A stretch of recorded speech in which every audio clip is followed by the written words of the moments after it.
Hi, everyone, and welcome. My name is Tracy Hermans, and I'm the Community Director for the Western Region with Commerce Next. We're a community event series and conference for marketers at retail and D2C brands. Today's webinar is on TV as a growth engine, connecting brand and sales performance. We have guest speakers Max Lushansky, CMO at Kuyana, Amy Carr, CDMO at Third Love, AJ Patel, SVP of Global Growth, and we'll also have Sucharita Kodali, Vice President and Principal Analyst at Forrester, as well as Devin Footer, VP of Growth at Marketing Architects. Stay tuned for our panel as well as our special bonus feature with Sucharita, where we will be presenting the 2025 Holiday Promotion Survey, which will reveal how brands and retailers will be planning their seasonal strategy this year. We'll also be taking your questions, so feel free to load them in during the presentations. But first, I have a couple of announcements to make. First, we want to thank our sponsor, Marketing Architects, for making today's webinar possible. Also want to thank the team at Commerce Next, which includes everyone behind the scenes, Veronica, Alan, Jenny, Corey, Robert, helping to make this webinar a success. For today's agenda, we have upcoming events, housekeeping notes, the presentation by Marketing Architects, a panel discussion with our panelists from Kuyana, Third Love, U Beauty, and Marketing Architects, and as mentioned, the 2025 Holiday Promo Survey results as presented by Sucharita at Forrester. Just a reminder, I'm really excited to share that we have our growth show registration available and open for next year, 2026. This is going to be an amazing show. It'll be held from June 23rd to the 24th in New York City.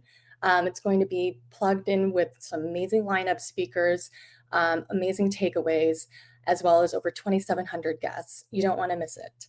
Corey, if you want to go ahead and drop the link so that our guests can register for that show in the chat, keep an eye out for it there.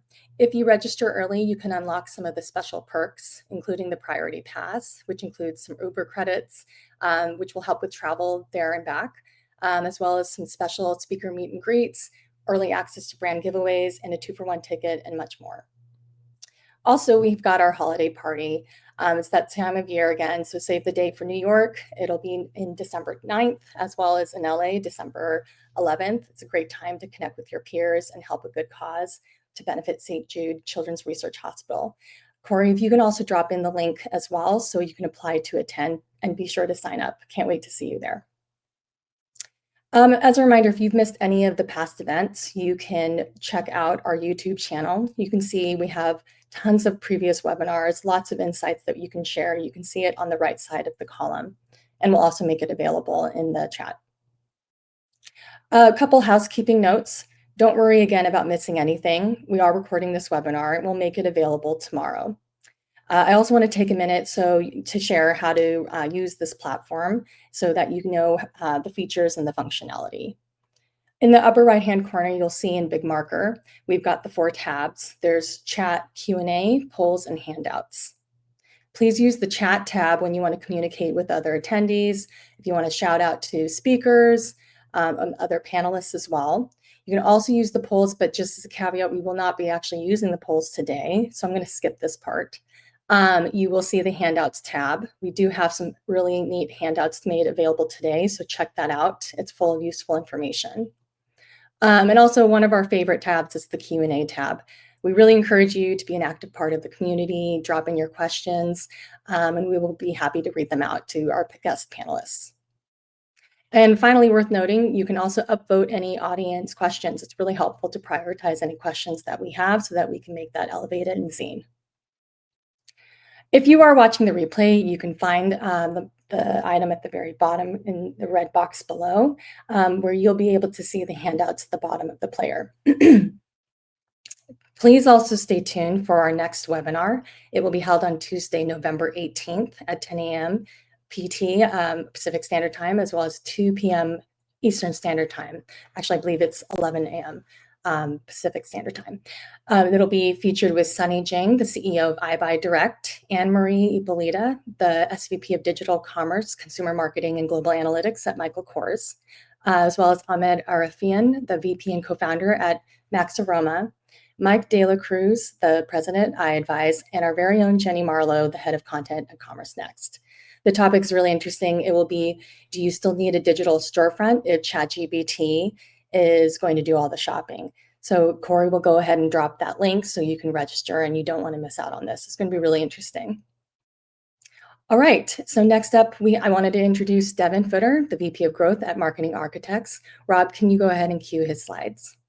Devin, if you want to take it away. Oh, thanks, Tracy. Hi, everybody. Glad you're here. I'm excited to talk about TV, one of my favorite topics. Another favorite topic is curling. Feel free to drop questions in the chat if you're curious. But I'm Devin Footer. I'm a VP of Strategic Growth at Marketing Architects, and I get to spend my days working with brands who are using TV to drive growth.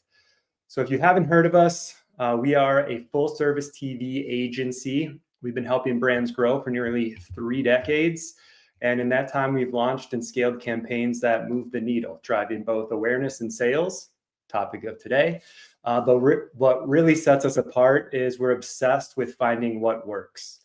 We've spent years kind of rethinking the old TV playbook, challenging that playbook, testing, learning, really making sure that TV performs like a modern growth engine. And over the years, we've come to notice something. No matter the industry, company size, most marketing teams are splitting their efforts into 2 buckets. Brand that's focused on awareness, fame, long-term metrics, and performance, which is more focused on those immediate leads, immediate results, and ROI. This divide goes way back before my time.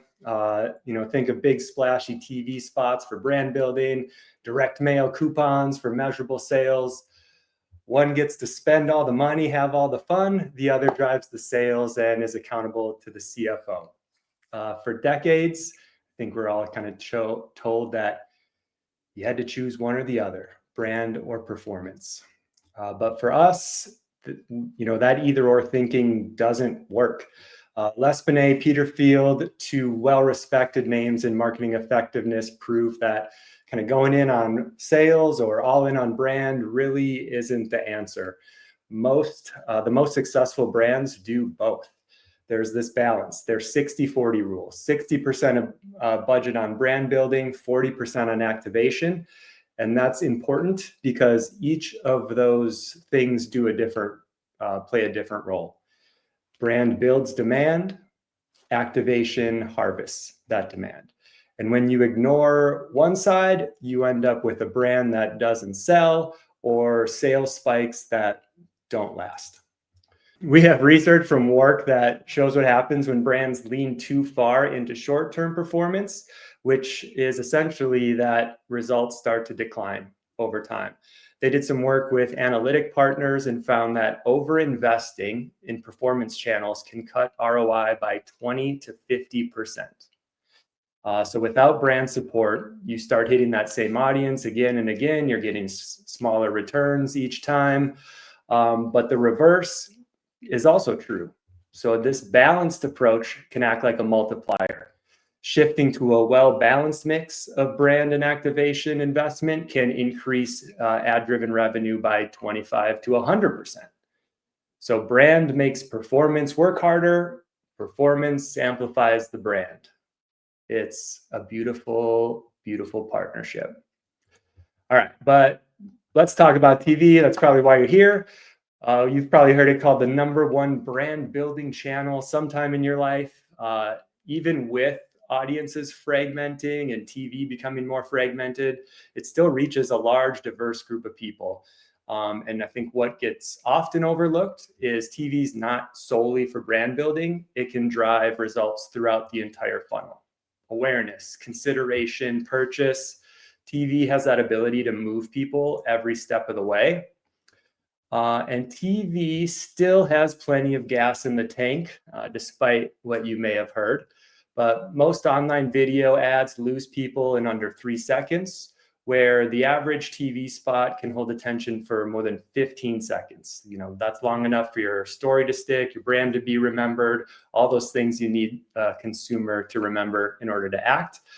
Because TV is sight, sound, motion. You can probably remember a TV spot as I'm talking, that it stirs this emotion, and emotion's closely tied to memory.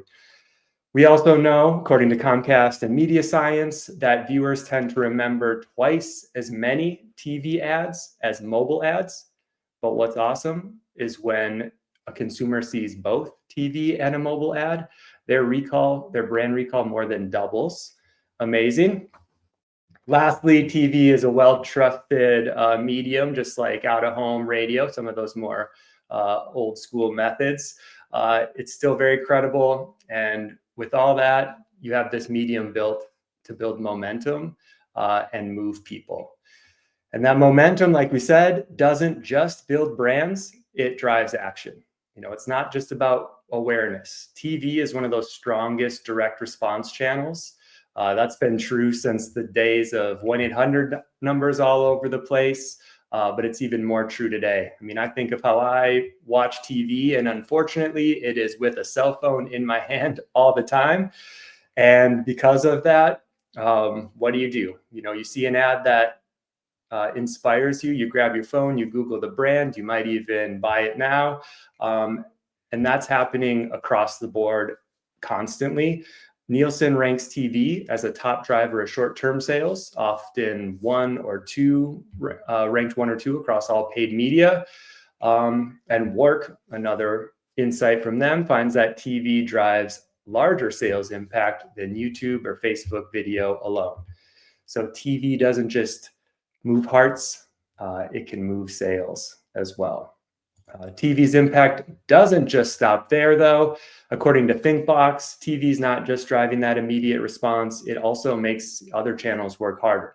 So a viewer sees a TV ad, they pick up their phone like I do, they search the brand, or they're more likely to click through an Instagram ad or something like that. So TV turns that top of funnel trigger and can amplify that lower funnel performance, like we said. So in other words, TV doesn't compete with digital, it can actually help power it. All right. So we all agree now that TV is the best. It can drive brand and sales, but how do you actually set up a campaign to do this? For us, this starts with challenging a big assumption and can become a contentious debate sometimes. But that assumption is that targeting is the key to growth. I think it's really tempting for us to think that tighter targeting means better results. But what we've found is that the more that you narrow in an audience, the more you can limit your long-term growth. And that's because TV's power, their superpower, if you will, has always been reach. But as streaming evolved and has become more and more embraced and utilized, it's easy to treat that channel like digital and really honing in on that bullseye audience. But we found that your future customers often live just outside that bullseye, and that's kind of the potential for real transformative growth. So here's just a really quick example. Let's say you're a meal delivery brand. I just got my delivery before this webinar started. You want to target high income, young professionals in big cities. I think that makes sense. But your real path to growth might be just a little bit broader than that. Think suburban families who want an easy dinner solution. Think about people who want to get fit, who haven't taken that first step yet. Those types of audiences. So when you narrow your target and hone in on that target audience, you might miss them completely. And that's kind of the irony for us. The more you narrow that audience, the more you can limit your growth. So how do you do this? For us, it comes about by accessing the full TV landscape. And we're going to talk about this in two different ways. Let's go with another example. Let's say you're a home goods brand and you want to advertise on HGTV. Again, makes total sense. That's where your audience is. But HGTV is also a very premium network. It's expensive. You're competing with a lot of your direct competitors, all for the same few airings in an hour. But the truth is, most people watch more than one channel. So, we always say, instead of locking into a single network, seek media opportunistically. Think about different networks, different publishers, where your audience also spends time. And sometimes this is where you can unlock really great cost efficiencies. And for us, that's an audience first approach. And that's where we can see brands really drive some of their gains. Another way to do this here is to utilize technology. To take that kind of broad approach, you need technology to do it. Obviously, AI is a big buzzword. It is taking the world by storm, but in TV media buying, we're seeing real results. You know, there's billions of data points that go into a buy, into a plan, especially as you look over long periods of time, audience habits, pricing shifts, daytime trends, all that sort of thing. Things that just overwhelm a human, but is really where AI can drive enhancements and efficiencies. So think about using AI for identifying undervalued placements, forecasting performance, really using all the tools to analyzing viewer behavior and cost curves. And what we've seen is that we can find those lower CPMs, areas to drive and increase reach, and ultimately deliver both efficiency and scale across a wide range of networks. Lastly, thinking about the full TV landscape is, how do you plan across linear and streaming? Today, the lines are constantly shifting. I mean, I think you ask most consumers, they couldn't tell you if they're streaming or on cable or watching YouTube. It's all TV to them, especially if it's on the wall. And according to Nielsen, 70%, 74% of households are watching both linear and streaming every month. But we've seen that many brands still focus on just one or the other.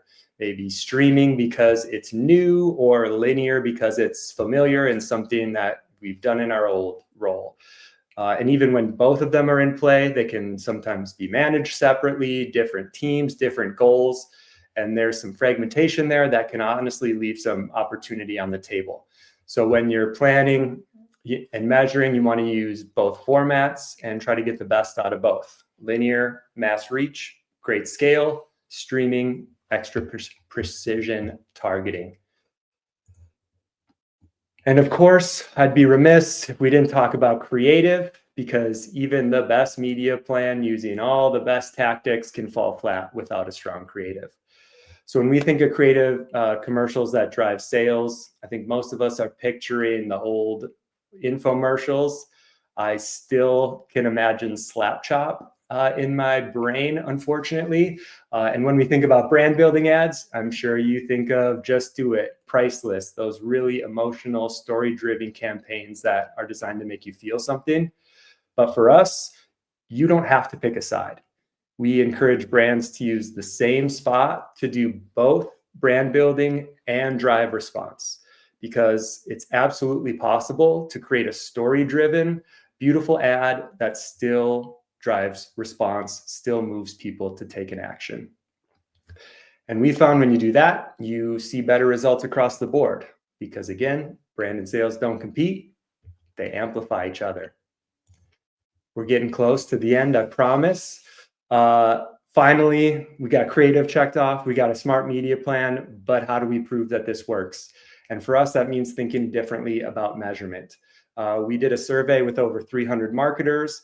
They ranked linear TV as the most challenging channel to measure. Coming in third, connected TV. When you combine those two, over half of advertisers say that TV measurement's their biggest challenge.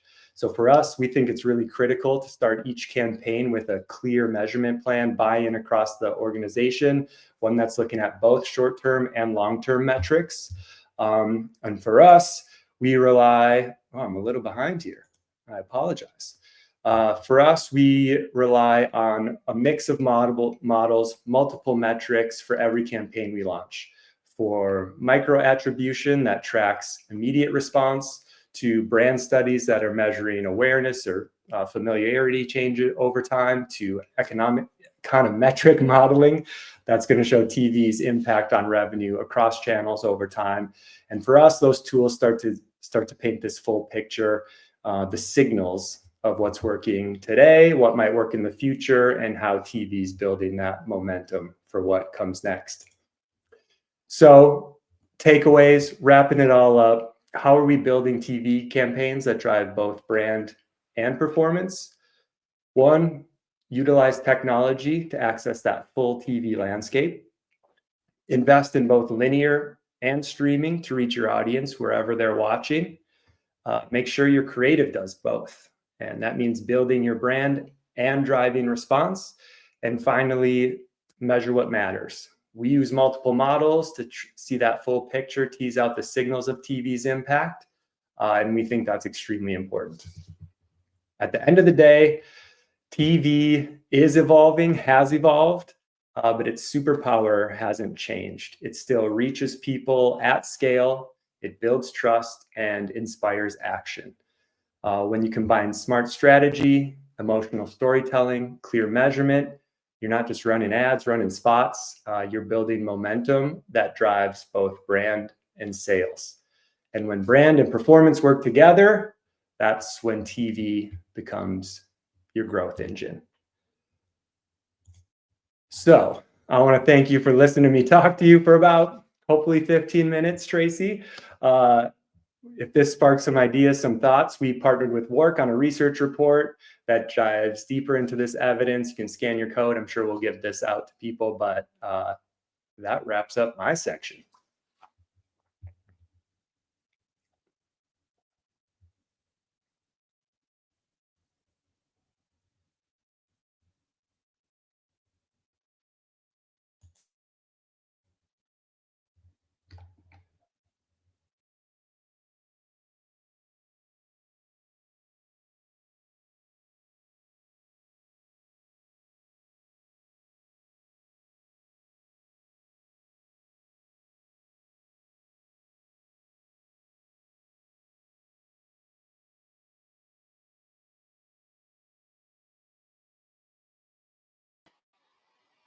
Hi there. I'm popping in because Tracy is on mute right now. So I just wanted to welcome our panelists. We're going to come on up. Tracy, you'll have to unmute yourself. Sorry. Thank you for letting me know that, Jenny. Devin, I had a question for you. I was speaking for You're probably like, 20 why seconds. isn't he talking to me? I know. So I had a question for you. First of all, thank you. I was going to ask you, you brought up that when looking at audiences, you want to go with a broader approach and a broader reach. And that's ironic for a lot of brands that you're partnering with.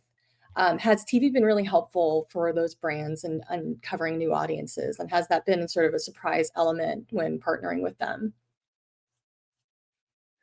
Yes, I'd say it's frequently a surprise in terms of where some of the growth comes from. I think it's very easy. And, I think if you're good at your job, you really understand your core audience and maybe even like that second ring out, let's call it, if we're kind of using that dartboard or bullseye analogy. But when you start to see potentially like who's on those third, fourth rings out, whether, they're really, really light buyers of the category or they're brand switchers, or maybe it's someone you never even imagined a segment that might respond and purchase your offering. It can also give you the insights of where to maybe pivot your brand or expand your offerings that are going to meet those needs. So long answer short, yes, it can frequently be a pretty exciting part of launching a TV campaign.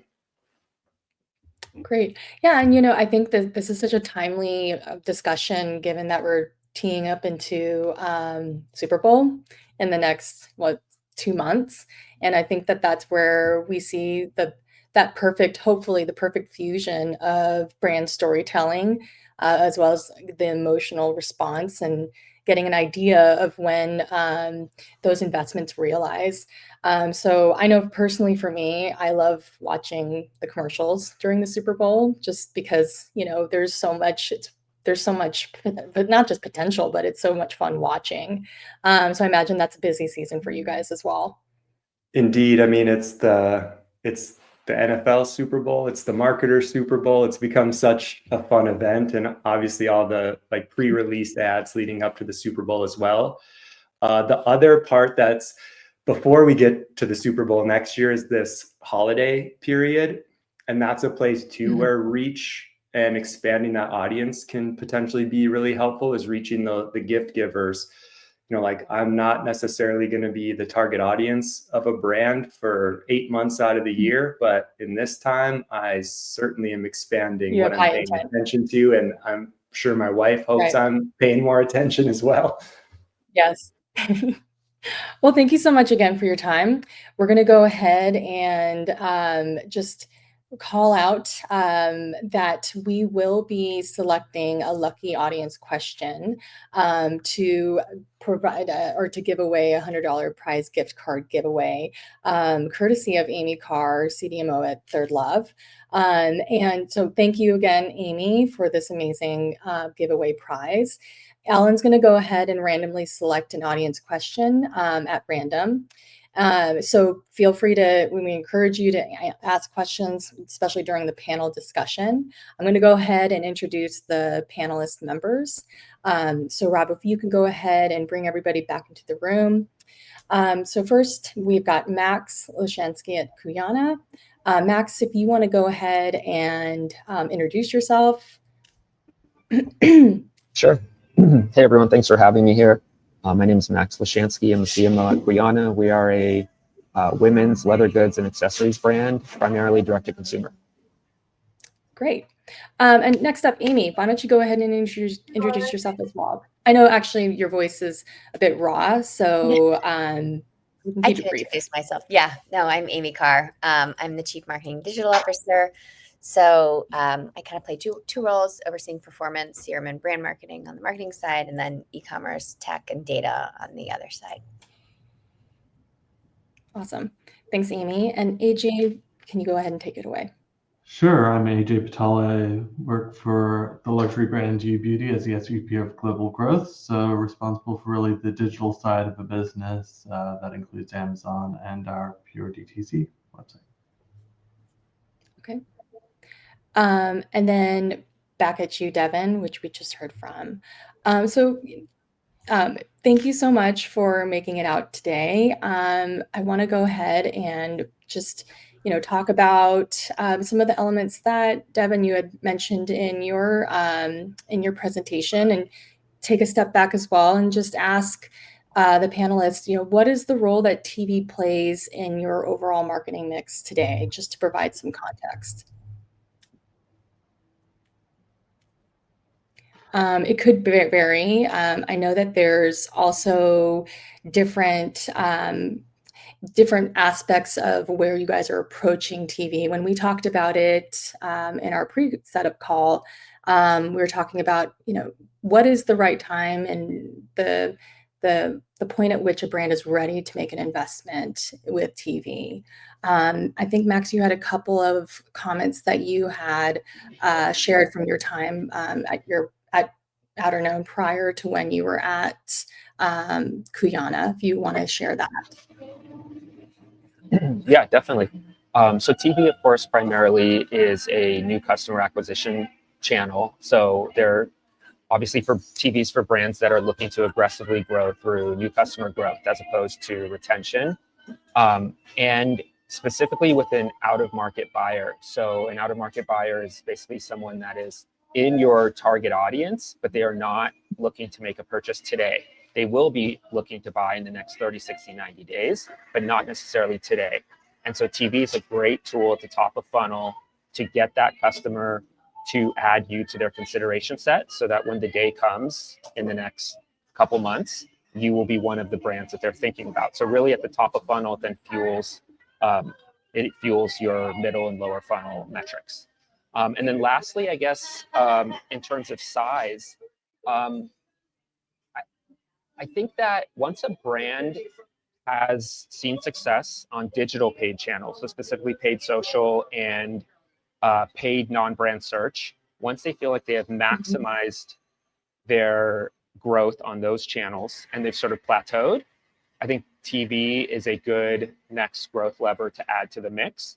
And then, of course, test slowly and then ramp up your budget as proportionate to the success you see. Great, thanks. And I mean, AJ, you had also mentioned on our setup call that you are testing into, I want to say, linear. Yeah. What are your thoughts on that, especially for brands where you're building that brand awareness, that top of funnel, like Max said, and consideration phase? How are you guys leveraging TV today? Yeah, we've done a lot with CTV in the past, and we're testing linear upcoming. I think one of the things that we've seen is obviously an increase across CPMs with on paid social, which a lot of brands are seeing right now. And channel diversification is becoming more important. You can get in front of a much broader audience at a much lower CPM through linear TV or connected TV typically, versus your traditional paid social channels, especially when you're a brand which is focused more on lower funnel.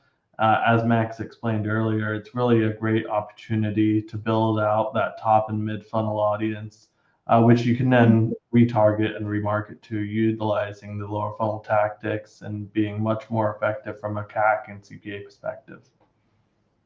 Do you think that the CPMs are more favorable now around Q4 holiday?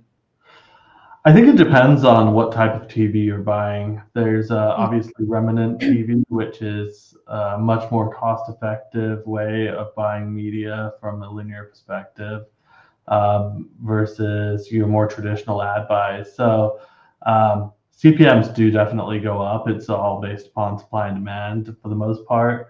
So it depends on how you're buying the media versus and what media inventory you're trying to buy. Mm-hmm. I think you had also mentioned on our setup call that you'd had some placements in White Lotus. Did that also help with building that brand awareness about Beauty? Like, are you seeing that in the data as well? Yeah, I mean, we had obviously partnered with Michelle Monahan, who was obviously featured prominently across White Lotus and is a celebrity that's known very well. We tested her with CTV, and I think one of the things that we try to measure is incrementality, and we utilize various different tools to kind of measure and do the lift testing. One of the things which a lot of brands can do to measure kind of performance overall when they're doing TV advertising is doing geo lift tests. I think that's a great way, where you have a holdout market, which is very similar in size and DMA to a different market. So that I think is a really great way to test into TV and understanding what impact it will have overall for your business. I am going to take a quick pause to look at one of the questions that came from our audience. This question, it comes from Amber Stepper, the SVP for Midcom. When you have a client that is hyper-focused on shifting dollars to digital from traditional, rather than seeing how they work together, what has been the best way for you to tackle that argument? I think that might be pointed to you, Devin. I assume so, since that is, I think, a weekly conversation that we have. I would actually, we're very much a test and learn type shop, I'd say. And to go with what AJ mentioned about, like, we call them match market tests or like incrementality tests, like set up a test to show what might change, what might be different. In all honesty, it might be the right move. Like you don't really know until you set up a test to learn that. And I think to Max's point as well about, like, when does TV make sense? Like, we typically see the most success after a brand has done kind of all they can do in that digital space, really like learning how their fulfillment works, like making sure their data is all in order, like that they have a sustainable business model. Because TV is real, especially like linear TV is really good at breaking everything. Like when you all of a sudden get 100,000, like I'm probably blowing this out of proportion, but 100,000 sessions in like 10 minutes and your website crashes and you just wasted like $50,000 on a spot. Those are the types of things you want to kind of pressure test. So, but going back to the original answer, I'd say like setting up tests, like we really believe in marketing effectiveness research, balanced budgets, all those things I kind of talked about. Good old-fashioned conversation with the CFO, if they're accessible, can always be helpful too. Yeah, I would imagine that even brand side, Max, you mentioned it as well as Amy, when you guys are and AJ, you did too, because you were talking about the geo-targeting results, but there's so many different models to look at for whether a placement's working efficiently, and that attribution model is or isn't creating any type of halo effect across other channels.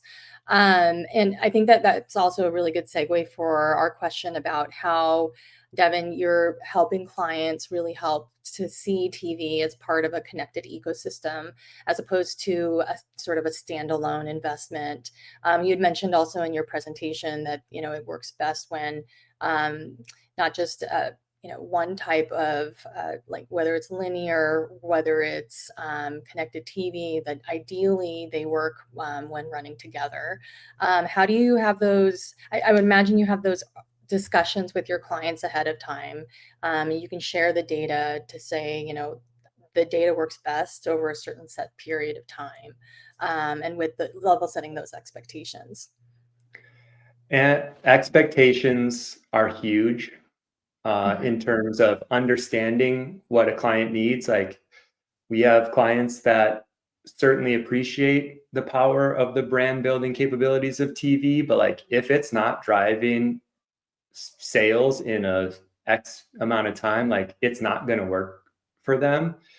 And really understanding that, again, setting up tests, pilots to meet those objectives. Like, obviously I'm very biased, I love TV, but we also run plenty of tests and pilots that don't work for a variety of reasons. And that can be those short-term metrics. It can be maybe the messaging was wrong, we didn't move those long-term metrics. But we also can see, and I think we face our biggest challenges when internal teams are not always aligned. Maybe the marketing team is all about moving the brand.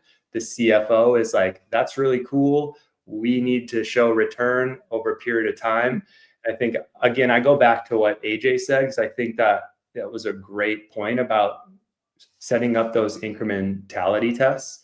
And that's really how we try to show some of that short-term impact immediately, because it's a little easier to get people to buy in and believe, like, yeah, of course TV is going to have an impact on our brand over time, but how do we, demonstrate that it's also going to pay back and we're not going to go bankrupt funding TV campaigns.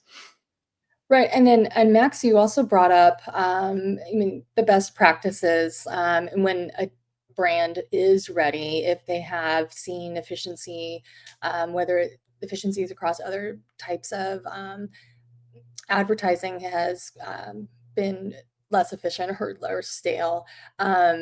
And when the brands are ready for a change, can you expand more into when you know that that is the case, especially as brands are continuing to look for opportunities for channels that could be potentially good for them, such as TV? Yeah. So, TV for the most part is a performance channel. And I think each brand needs to find the right balance for them on where on the dial do you tune it between brand and sort of direct response tactics. And so in terms of best practices, what I found to be sort of like must-have elements of creative that you want to incorporate into TV in order to give yourself the highest likelihood of success, because that's really all we're trying to do with marketing. No matter the channel, we're trying to create assets and messaging and visuals that are going to give us the highest possibility of success. And so some of those things for TV are you want to hook the audience in the first 3 seconds. I think that's a must on TV. You want to deliver one clear message. So you don't want to talk about everything that your brand offers. You want to just hone in on the one main value prop and really just really hit the audience over the head with the clarity around that one value prop. I also think if you have a way to show problem solution or some sort of transformation through the creative, that's gonna perform the best. So the audience sees something in the beginning, your product enters it, and by the end of the 30-second spot, the character or whomever is in the ad is transformed due to your product. That's also going to give you the highest likelihood of success. End it with a really strong CTA. These are very tactical best practices, but these are just things that I've seen over the years that have worked better than not including them. And then lastly, this one data point has stood with me over the years, is that many people actually mute their TVs when ads come on or commercials come on. And so you want to have captions or subtitles at the key moments of your ad, to where when there is a message or a part of it that you want to make sure your audience takes away. So whatever those 3 to 5 seconds out of the 30-second spot are, you want to have subtitles during those moments, because such a large audience has ads on mute. Devin actually probably knows the percentages, but even if 10 or 15% of the audience mutes ads, that's still a 10 or 15% that you will lose if you don't have subtitles playing. So anyways, very long-winded list of best practices, but these are just things that I found to always try to incorporate when I've run ads on TV. No, thank you. I love it. I love those best practices. I mean, I think, we joked about this earlier, but it may be obvious, but that doesn't mean it doesn't get repeated. And even going into really stressful seasons like your holiday or Super Bowl, you want to make sure that those elements are on the shot list and screaming all around the assets. I like that you mentioned the closed captions too. I think a lot of us watch TV with the audio and closed captions just to reinforce how we're absorbing that material. Amy, I wanted to also bring up, like you had mentioned that when you guys launched the Third Love, that TV was, if I understood this correctly, TV was considered as a channel to really help with the storytelling, with growing and nurturing the brand. I see there's so much storytelling in the visuals and in the assets. So I would imagine that as you did that, you were also learning more about the customers, and you were able to iterate across the creative, as Max said. Did you find anything surprising about customers as you broadened your reach and as you leaned into more of the testing and growing with the brand? Well, let me first start. I wasn't here when we launched with our TV campaigns. That would have been about 10 years ago. What I can say in terms of targeting now is it's just gotten way more specific on who you can go after. The data has just gotten that much better. And we use CTV in two ways, both as an acquisition channel to reach more audiences through lookalike modeling and a lot of other tools that we can put at our fingertips. But we also use it on the retention side. And so, I think it was Devin that it's really a performance channel with like a brand skin. And so it's just been very successful for us to kind of be, it's just a much more broad tool in terms of that. I'd say what's great about the, being able to target at a really granular level is then you can like really port that over into these new audiences. So we can use it for retargeting, see who responds, and then use that information to really go after new customers. I would say though that it's, creative matters. It still does. And I think that, we've run many different types of creative. And I think that's also been a huge learning for us on kind of what works at the top of the funnel and what works at the, lower down. That's awesome. I'm going to take a couple more questions that we have from the audience. We have a question from Vish, the former SVP of e-commerce. And this is a question for you, AJ. Given overseas Amazon and Marketplace in addition to D2C, how do you measure incrementality and the halo effect of running CTV campaigns, especially the impact of CTV on your Amazon business? I'm glad that somebody brought this up. Thank you, Vish. And what metrics do you look at to conclude it helped Amazon? Are you measuring customer acquisition or re-engagement of CTV on Amazon? Oh, AJ, you're muted. Don't make the mistake I made. Sorry, yeah.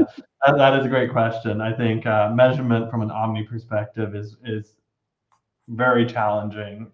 But to the earlier point, running match market geolift tests is really the way that we look to see kind of how performance, the halo performance of CTV and linear TV campaigns are.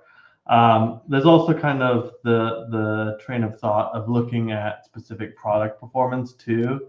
And then there's also spike analysis, which you can run too, which is basically pre and post what is the incremental lift of traffic on a specific kind of channel after you've run a CTV or a linear TV advertisement. So Amazon is a really tough channel to measure. You don't get a ton of data from them. Obviously, you can utilize AMC a little bit more nowadays, but you're really just trying to measure incrementality across all different channels as a result of your CTV or linear TV investment. Thank you. We also have another question from Teresa Black, founder of Sonus Integrative Strategies. For brands that haven't entered into TV, do you have a recommended approach to start testing and learning? And what is the recommended proportion of spend versus the balance of plan to credibly build that learning?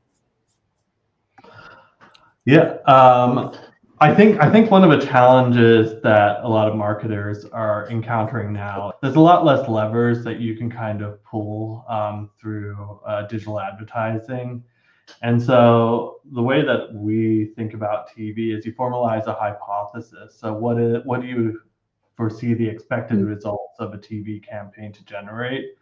And then you're obviously measuring against that hypothesis to understand what's before testing TV and what you're trying to achieve. Let's go to, I think we have just enough time for these last two questions, but if we run into the same issue, it could just be that I'm not hearing it correctly. Tracy, I can hear AJ fine. But let's go to this next question and then the 2025 holiday promo results. So this question comes from Christina, Freelance Digital, growth and loyalty. For Devin, appreciate the analogy of the 1-800 numbers from back in the day on linear program TV. Curious if the modality of streaming is the QR code, the new 1-800 number. How does streaming compare to ads on podcasts? Oh, is the QR code the new 1-800 number is a funny question.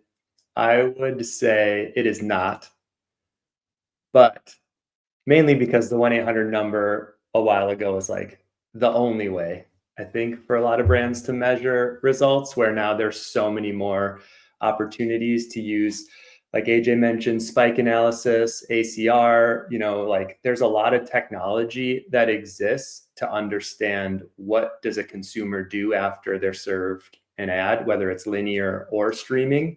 What's great about QR codes, though, is it is very deterministic. That person scanned that code on a TV spot.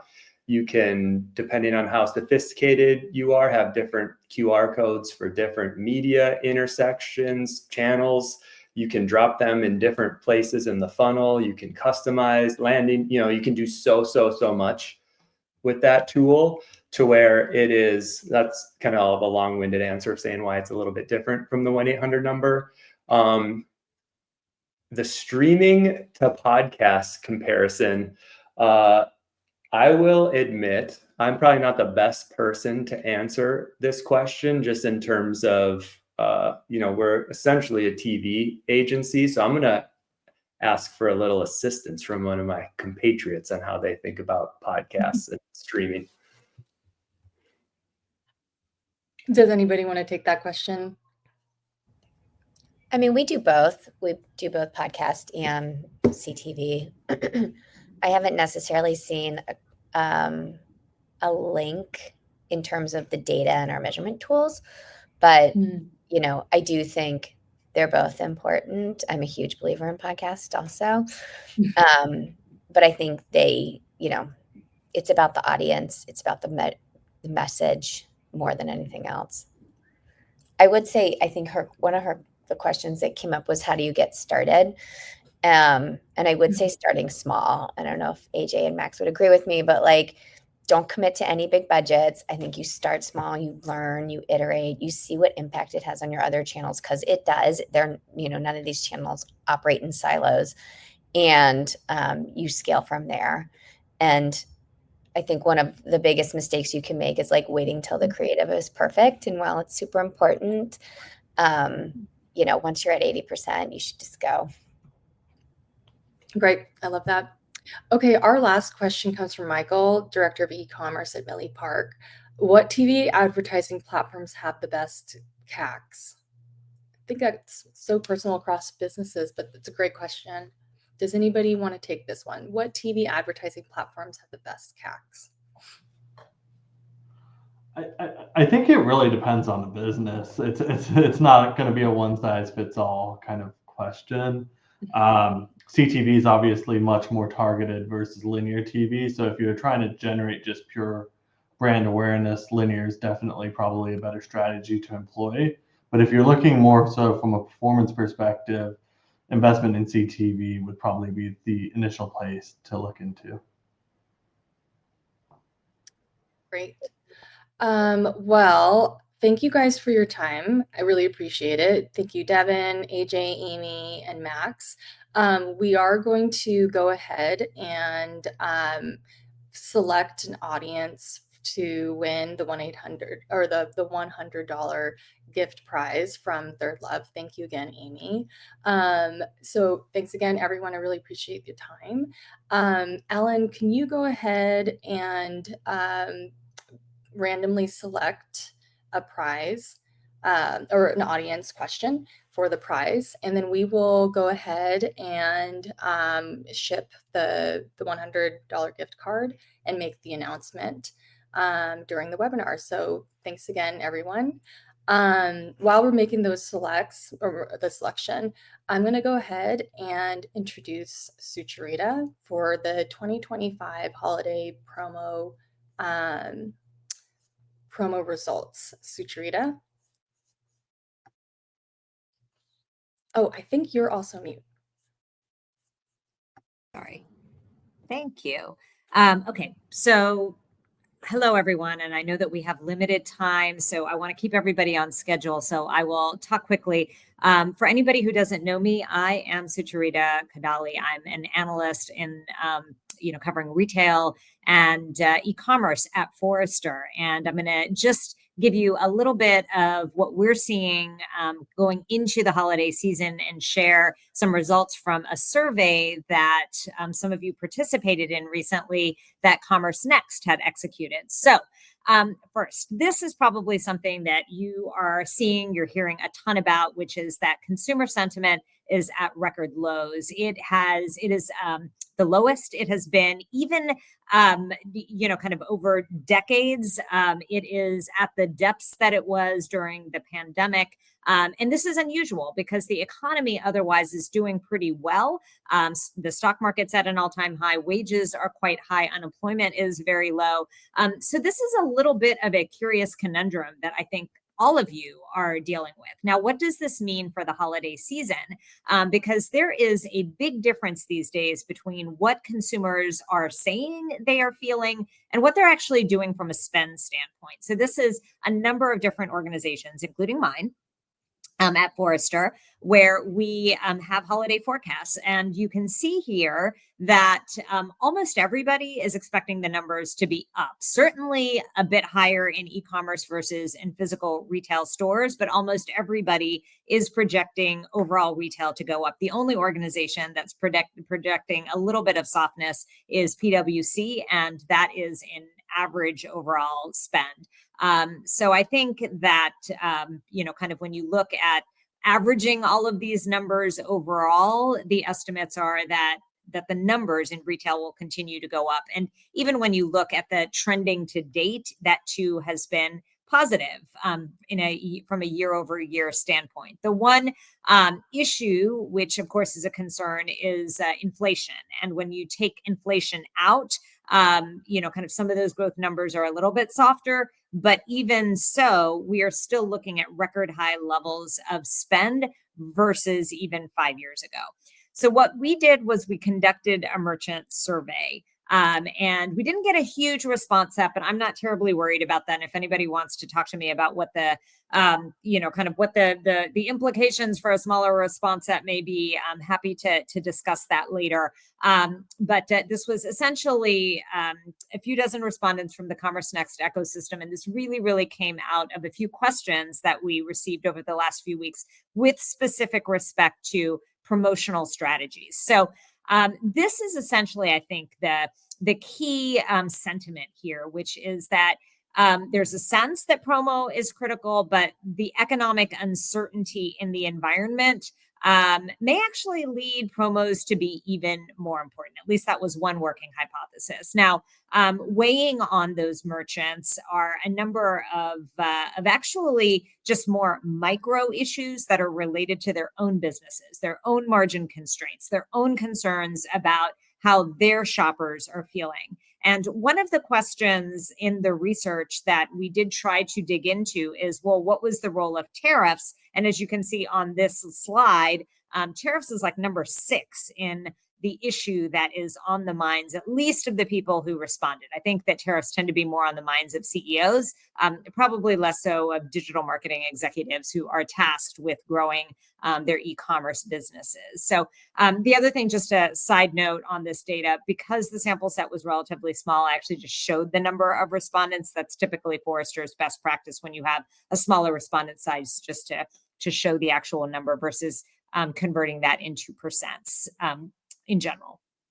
So as far as the actual question that we set out to answer, which was about promotional activity, what you'll see is that the vast majority of respondents in this survey said that they're probably going to keep that promotional activity steady. The same number that are going to decrease it are about the same number that will increase the level of promotion. So I'm not expecting promotional activity to vary tremendously, but at the same time, merchants are expecting, at least a few merchants are expecting, that they're actually going to do more with less, or I should say, they're going to do more with the same. So they're actually expecting about the same or even better responses this year with that promotional approach than they did last year.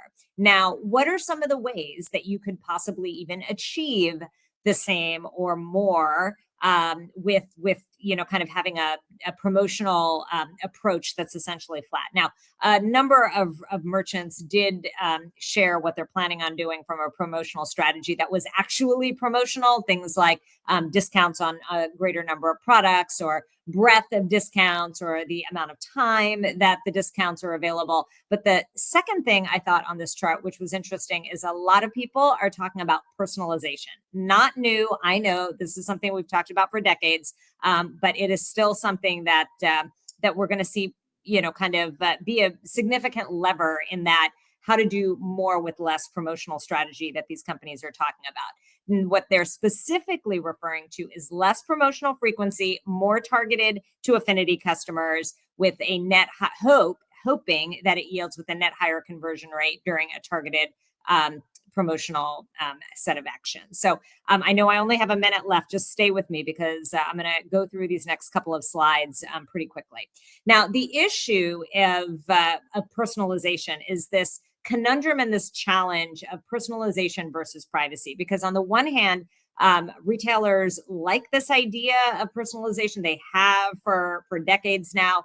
The issue on the shopper side is that you have more consumers who at this point in time are more skeptical about promotions that are personalized versus those that are not. 42% say that they disagree. I will willingly share my information for a more personalized experience, versus 31% of people that say that they agree with that same statement. So, so it is, it's that challenge of getting the information and then doing, and then providing those insights in ways that are valuable to shoppers. Now, as far as the cadence of this promotional season, It generally will follow promotional seasons. In the past, during Q4, you see a majority of people really starting and launching around the Black Friday week and then leading into Cyber Week. And then you also have a non-trivial number starting a little bit earlier.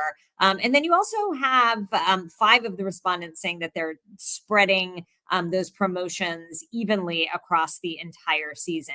Now, those people on the left-hand side, I think, were really reflective of this statement, which is that they are starting early because the goal is to try to get as much of the wallet as early as possible. Their approach is to strike fast, strike hard, no mercy. And no, as far as I know, Amazon did not respond to this survey, but these are clearly companies that are taking pages from that playbook, because that's essentially what Prime Day deals really are about in the month of October, actually. There are a couple of other things that I want to leave you with, which should be themes as well this holiday season. One is mobile. We've been talking about the year of mobile for, again, pretty much since the launch of the iPhone. But what is interesting is that for the last couple of years, we've actually seen mobile being more than half of e-commerce sales for the last few holiday seasons. So that is a big number. That is an inflection point, because in the past, it really wasn't that high and it had fluctuated up and down. So that's a really, really important point for both marketing as well as your site optimization strategy.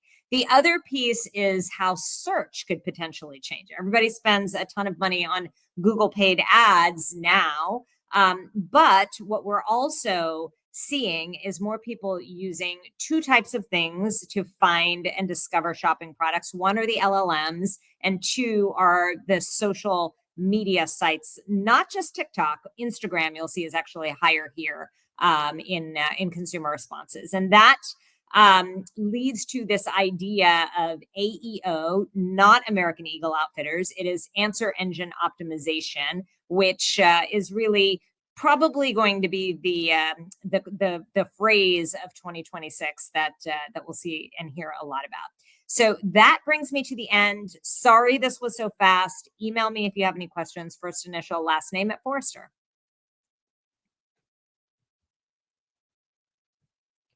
Thanks so much for the presentation, Sucharita. We have a few more minutes in time, so we can take a few questions. But I did want to point out, I thought it was so interesting that between content and search queries in your slide, if I understood that correctly, that it appears that retailers and brands, those respondents in the survey, are in some ways leaning into AI and personalization heavily for Q4, looking into 2026 as well.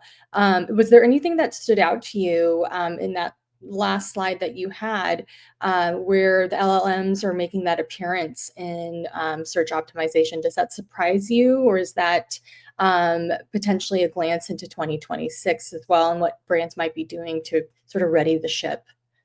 Yeah. So, and this is, I know that, I don't know if anyone from Google is on this call, and if they are, I apologize in advance for what I'm going to say. But there was a study a few years ago by some German academics that basically said how bad Google search is now. And it's not just Google search, it's search engine search in general. And basically, you have a lot of spamming that is out there. You have Google basically in a locked loop of what it surfaces. And as a result of the searches being so bad, this has given oxygen to alternatives. Basically, Google is now what Yahoo was in like the year 2000. And it is trying to help that. And I don't think that they're quite as desperate as Yahoo, because they do have their own AI engines, and, you know, kind of they are investing heavily in you know, kind of making Gemini a viable player in the LLM space. But the truth is that Google search, you know, kind of whiffed for the last several years, and it gave oxygen to Perplexity and ChatGPT and Anthropic and, you know, and Claude and all of the other players that are out there that are now viable alternatives. You can literally find different sources for the same query on these other websites, and good sources, you know, and that's partly why the transition has happened. And as far as kind of the search engines have done the same thing too. Not that they couldn't have. I mean, that was Facebook. Facebook should have been the original great search engine, but they never focused on that. They were looking at other things. Instagram was a bit better with that, and I think that's why you see what you see on that slide. And TikTok really leaned into it. So, more power to them. People go to these engines to find things, and kind of, I think that I think Facebook probably, they really wanted to make it more of a discovery engine and control a little bit more of what people saw. Whereas search is different because it's not just sitting back passively absorbing content. It is more, you're bringing the outside world to it. And I think that there's power in advertising in both approaches. And kind of, I think that it's just how companies are choosing to do what they see as the most revenue generating opportunity for their business. Wow, it's really fascinating because it seems like there's a concurrent trend across behavior changes, platform changes, user comfort, and increasing adoption across these platforms. So thank you for that. I also wanted to take time to go through a question that we had as a pre-recording. Rob, if you could go ahead and share that. So that this question does come from one of our former SVP executives at Esprit, Victoria's Secret, from Shauna White-Houseman. And it's a great question. I wanted to make sure that we had time to review it with you, Sucharita. This is Shauna Hausman from AAA Growth Strategy. Your data shows that many consumers say they're reluctant to share their data for personalization, yet companies still collect tons of behavioral and inferred data in order to deliver personalized shopping experiences. We see these drive higher conversions, in which case customers seem to really like this. Could this be a case of self-perception bias, where customers see themselves as more privacy conscious than their behavior suggests? With so many people skipping account creation these days, logging in with Google, etc., consent to share information looks really different than it did in the past. So my question is, does data privacy still exist, or are we truly living in a post-privacy era? I have a tremendous amount of respect for Shauna, and kind of love the question. It is so textured and deep, and we could probably you could have a whole webinar on that alone. So several thoughts, and I'll try to synthesize them quickly. One is, are we in a post-privacy world? I really hope not. I mean, privacy is something we've given a lot up on, particularly with respect to location-based privacy.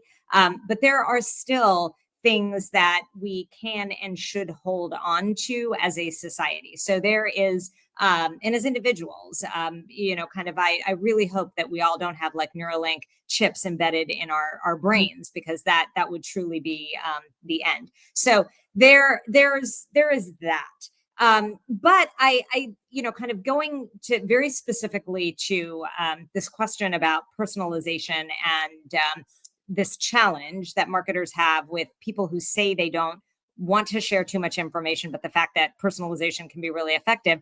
It's sort of like email marketing, which everybody says don't spam me, but yet, kind of relentless emails are sort of what works really effectively for a lot of companies.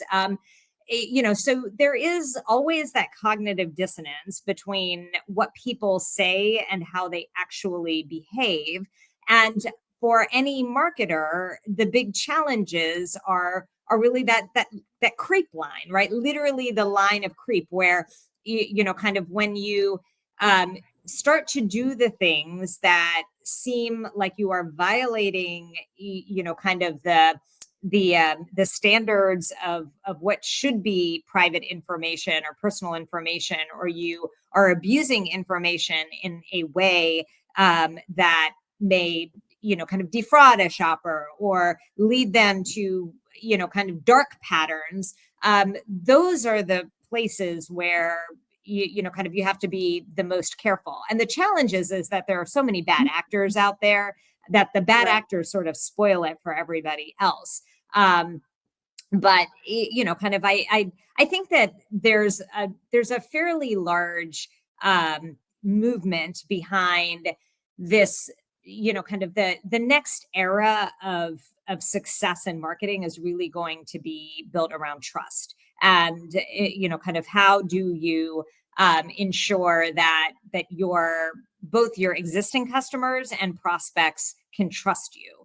And that's the burden, I think, is ultimately going to be on marketers to prove themselves, and to work very closely with sales and with the operations team, and ultimately with those who deliver the product, to make sure that that trust is not only kind of there, but it is built upon and strengthened with every subsequent interaction, because that's really going to be how kind of ultimately you deliver value in any marketing program, is that consumers have to believe that you're gonna do what you say that you're gonna do, and that your goods are gonna be kind of what has been promised to them. Right. There's that layer of the value as well as the authenticity, and that not only are you a trusted individual, but also that you can deliver on what you say you're going to do. Thank you so much again, Sucharita, for your time and for presenting the results. We're going to make your handouts available. So for everyone watching, we have the handouts available in the upper right. You can download and review on your time as well. And I also wanted to share that we do have a prize winner that we have selected for the Third Love $100 gift card giveaway, and it is Amber Kappa. Amber will be in touch with you, and this comes at a great time, teeing up for Q4 and for holiday. So congratulations. We will provide that to you, and we'll be in touch.